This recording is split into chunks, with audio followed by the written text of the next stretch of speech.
ধ্বংসের দিকে এগিয়ে যাওয়া মানুষের 5টি লক্ষণ। যে সমস্ত নারী এবং পুরুষ তারা ধ্বংসের দিকে এগিয়ে যাচ্ছে, তাদেরকে আপনি কিভাবে চিনবেন? তাদেরকে আপনি কিভাবে চিহ্নিত করবেন? তাদেরকে চেনার জন্য 5টা সিমটম, 5টি লক্ষণই যথেষ্ট। মনে রাখতে হবে, ওই সমস্ত লক্ষণ যদি তাদের মাঝে আপনি পেয়ে যান, তাহলে বুঝে নেবেন যে তারা নিজের পায়ে নিজেই কুড়াল মেরে দিয়েছে। অনেক সময় দেখবেন সালিশে বসলে অনেক সময় যারা বিচারক তারা বলে যে তুমি এমন একটা কাজ করছো যে নিজের পায়ে নিজে কুড়াল মারছো। এর মানে হচ্ছে এমন একটা বদ অভ্যাস তোমার মাঝে যে তোমার ধ্বংসটা তুমি নিজেই করে ফেলেছো। ঠিক তদ্রূপভাবে ধ্বংসের দিকে এগিয়ে যাওয়া মানুষের 5টা লক্ষণ। আর এই 5টা লক্ষণ যখন কোনো পুরুষ এবং নারীর মাঝে যখন প্রকাশিত হবে, তখনই আপনি বুঝে নেবেন আসলে ও মানুষটা ধ্বংস হয়ে যাবে। তার জীবন যৌবন সব হারিয়ে ফেলবে, সে দুনিয়াতে ক্ষতিগ্রস্ত হবে, পরকালে সে সবচাইতে বড় ক্ষতিগ্রস্তের ভিতরে থাকবে। তারা কারা? আজকে আমরা ইনশাআল্লাহ তাদের পরিচয়গুলো আমরা শুনবো। তারা কারা? এই বদ অভ্যাসগুলো যদি আমার ভিতরে থাকে, তাহলে আমি আপনার পায়ে হাত রেখে বলছি, যদি আপনি বলেন আপনার পায়ে আমি ধরতে বাধ্য হব। তারপরে একটা কথা মনে রাখবেন, একটা কথা মনে রাখবেন, এই পৃথিবীর নিজাম, এই পৃথিবীর নিয়মটা হচ্ছে, আপনি একজন বিজনেসম্যান, একবার ব্যবসা দিলেন, লস খেয়েছেন, আবার আপনি দাঁড়ালেন, আবার লস খেয়েছেন, তৃতীয়বার আপনি দাঁড়ালেন, তৃতীয়বার লস খেয়েছেন, চতুর্থবার আপনি দাঁড়ালেন, চতুর্থবার লস খেয়েছেন, পঞ্চমবার দাঁড়ালেন, তারপর আপনি সাকসেস হয়েছেন। দুনিয়াতে একাধিকবার লোকসান হওয়ার পরও লাভ হওয়ার সম্ভাবনা রয়েছে, কিন্তু আখিরাতে যদি একবার যদি আপনি লোকসানে পড়ে যান, ক্ষতিগ্রস্ত হয়ে যান, আর আপনার লাভবান হওয়ার কোনো সম্ভাবনা নাই। খসিরা ফুলান বুনু ফুলান ফালা ইয়াসআদু বাদাহু আবাদা, আর কোনো সুযোগ নাই। আহা, সেই পরকালের হিসাবটা আমরা বুঝি না, দুনিয়ার হিসাবটা আমরা বুঝি। কেমনে হেলিকপ্টার দিয়ে যাওয়া যায় এক দেশ থেকে আরেক দেশও, কিভাবে লাভবান হওয়া যায় সেটা বুঝি, কিন্তু আখিরাতের যে লাভ সেটা আমরা বুঝি না। তাহলে ধ্বংসের দিকে এগিয়ে যাওয়া মানুষের 5টা লক্ষণের ভিতরে প্রথম নাম্বার হলো মোবাইল স্কেলে দিন পার করা, কিন্তু নিজের উন্নতির জন্য কিছু না করা। সর্বক্ষণ মোবাইলের দিকে পড়ে থাকে। আছে না এমন পুরুষ? এমন নারীও আছে। গত কয়েকদিন আগে একজন পেশেন্ট আমার কাছে আসছে, হুজুর ছেলেটারে বড় মোহাব্বত করে বিবাহ করাইলাম, তে চিন্তা করলাম একটা ছেলে বিবাহ করা দরকার, কিন্তু সবচাইতে বড় সমস্যা কি জানেন? ছেলের বউ সর্বক্ষণ মোবাইলের মাঝে আসক্ত, কাজ করে না, কাম করে না, কোনো কিছু, শুধু খালি মোবাইল নিয়ে বসা। মোবাইল নিয়ে তাকলে তার সব শেষ। শুধু খালি এই মেয়েটার দোষ নয়, এই মোবাইলে আসক্ত আমরা পুরুষেরা আরো অনেক বেশি। যে সমস্ত পুরুষেরা মোবাইলের প্রতি আসক্ত, দিনকাল মোবাইল অতিবাহিত করে, কিন্তু তার উন্নতির দিকে কোনো খেয়াল নাই, এই পুরুষ কখনো সে ভালো অবস্থানে যাইতে পারবে না। ওই পুরুষটাই ধ্বংস হবে, এর মাঝে বিন্দু পরিমাণ কোনো সন্দেহ নাই। এই বয়সে তোমার কি মোবাইল ইউজ করা সাজে? এই বয়সে তুমি ইনকাম করবা, 2 হাত ভরে তুমি ইনকাম করবা, টাকা ইনকাম করবা, তোমার ফ্যামিলির জন্য ভালো হয়ে চলে, তোমার স্ত্রী, তোমার ছেলে মেয়ে, তাদের ভবিষ্যতের দিকে খেয়াল করে তুমি 2 হাত ভরে টাকা ইনকাম করবা। আর এই বয়সে সারাদিন তুমি মোবাইল টিপাটিপি করো, সারাদিন তুমি গেমস করো। এ পুরুষ, তোমার কপালে জুতার বাড়ি আছে, এরপরে কোনো কাজ নাই, তোমার কপালে শনি আছে। এটা হলো 1 নাম্বার। 2 নাম্বার হচ্ছে দোষ সব সময় অন্যের উপরে চাপিয়ে দেওয়া, নিজের ভুল কখনো স্বীকার না করা। আছে না এমন মানুষ? নিজের দোষ দেখে না, খালি অন্যের দোষ, অমুকে করছে, তমুকে করছে, এই সেই, কিন্তু নিজের যে দোষ আছে সেটার কোনো খেয়াল নাই। প্রকৃত মানুষ হলো এই ব্যক্তি, যেই ব্যক্তি বিচার করার আগে আগে চিন্তা করে, হারে আমার দোষ আছে না, আমার অন্যায় আছে না, আমার তো নিজেরই কোনো দোষের কোনো শেষ নাই, নিজের তো অন্যায়ের কোনো শেষ নাই, তাহলে আমি কিভাবে আরেকজনকে আমি সামলাবো?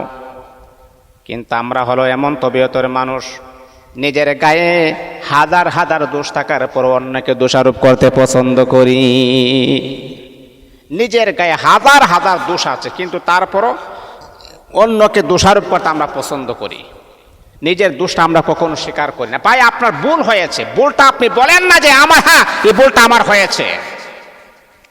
আপনার নিজের ভুলটা আপনি যদি নিজে না বলেন তাহলে কে বলবে বলেন তো? আপনি অন্যায় করেছেন, আপনি অপরাধ করেছেন, বা অপরাধের সাথে আপনি অ্যাডজাস্ট হয়ে গেছেন, এই ভুলটা আপনি করেছেন, এটা আপনি স্বীকার করেন। আর যদি স্বীকার না করেন তাহলে তো আপনার বিপদ অতি দ্রুত চলে আসবে। নিজের দোষটাকে আগে আপনি একটু দেখেন, তারপর অন্যদেরকে নিয়ে আপনি দোষারোপ করেন। এটা পুরুষ বলেন নারী বলেন, বিশেষ করে মহিলাদের মধ্যে গুণটা আছে, তারা কোনো অন্যায় করলে এই অন্যায়টা তারা নিজের গায়ে নিতে চায় না, তার আর একজনের উপর চাপিয়ে দেয়, তারা আর একজনের উপর চাপিয়ে দেয়। মা সাবধান, নিজের অন্যায়টা নিজেই নেবেন, আরেকজনের দোষটা আপনি কেন বলবেন? সে যদি অন্যায় করে থাকে তারটা সে বলবে। তাহলে এটা হলো 2 নাম্বার।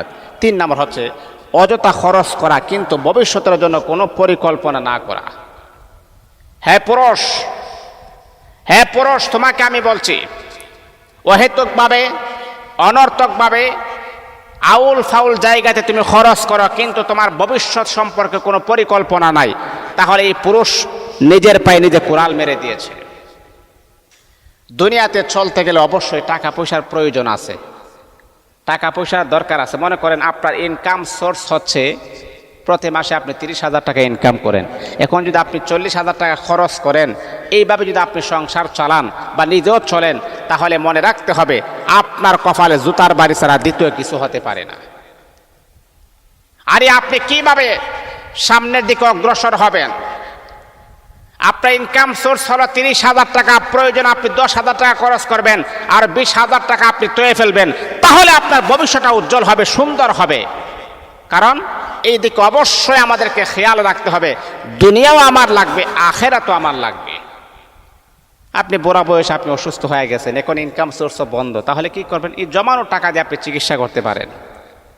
তারপর সন্তান আছে, তার ভবিষ্যতেরও প্রয়োজন আছে, তাকে মানুষ করা প্রয়োজন আছে, টাকা পয়সা প্রয়োজন আছে, কিন্তু আপনি ব্যালেন্স হারিয়ে খরচ করেন, তারপর আপনি উদাসীন হয়ে যান। এটার নাম জিন্দেগি নয়। হিসাব করে আমাকে জিন্দেগিটাকে মিটমাট করতে হবে, চলতে হবে। 4 নাম্বার হচ্ছে নেতিবাচক মানুষের সঙ্গ পছন্দ করা, ইতিবাচক চিন্তা থেকে দূরে থাকা। এটা কখনো করা যাবে না। নেতিবাচক মানুষ যারা আপনার শত্রু, যারা আপনার দুশ্মন, যে কোনো সময় আপনার ক্ষতি করতে পারে, তাদের সাথে আপনার ওঠা বসা। আর ইতিবাচক মানুষ, তাদের থেকে আপনি চিন্তাও করেন না, তাদের সাথে চলবেন দূরের কথা, তাদেরকে আপনি শত্রু মনে করেন। এই যে দেখেন, অনেক সময় আমরা সোশ্যাল মিডিয়াতে দেখি যে এক বন্ধু আরেক বন্ধুকে ডাক দিয়ে খেলার মাঠে নিছে, নেওয়ার পর সেখানে তাকে মেরে ফেলেছেন। এইরকম ঘটনা কিন্তু আমরা হাজার হাজার ঘটনা আমরা শুনি না? হাজার হাজার ঘটনা এমন আছে। এই জন্যে বাবারে, একটু বন্ধু বানালে হুশ করে বানাবেন। আসলে তাকে যে আমি বন্ধু বানাচ্ছি, এটা কি আমার ভালো হবে নাকি খারাপ হবে, আমার ভবিষ্যতে কি ভালো হবে নাকি খারাপ হবে, এই দিকে খেয়াল করে আপনি একটু বন্ধু বান্ধব একটু বানাবেন। তা না হলে বাবা আপনার কপালে জুতার বাড়ি ছাড়া কিছুই না। 5 নাম্বার হচ্ছে কাল থেকে শুরু করব বলে আজকে কোনো কাজ না করা। ঠিক আছে, আগামীকালকে থেকে শুরু করব।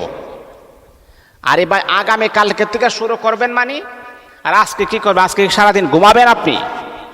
কাল থেকে যারা শুরু করবেন তারা হচ্ছে অলস। এই যুবক ভাইয়েরা, আমি তোমাদেরকে বলছি, আগামীকালকে থেকে শুরু করবে, কথাটা যারা বলে আসলে তারা অলস। কাল থেকে কেন, আজকের থেকে আপনি শুরু করেন, আজকের থেকে আপনি স্টার্ট করেন, আগামীকালকে থেকে নয়। অলসতার বানগুলা কাটতে হবে। একজন পুরুষ হয়ে জন্মগ্রহণ করেছেন, অলসতা আপনার মাঝে রাখা যাবে না। একবারে অলসতার বানগুলা কেটে ফেলে দিয়ে আপনাকে কাজকর্ম করতে হবে, ভবিষ্যৎটাকে আপনি উজ্জ্বল করতে হবে। তা না হলে ধ্বংসের দিকে এগিয়ে যাওয়া মানুষের 5টা লক্ষণের ভিতরে আপনি পড়ে যাবেন। আল্লাহ আমাদেরকে ধ্বংস থেকে হেফাজত করুন, কর্মঠ বানিয়ে দেন।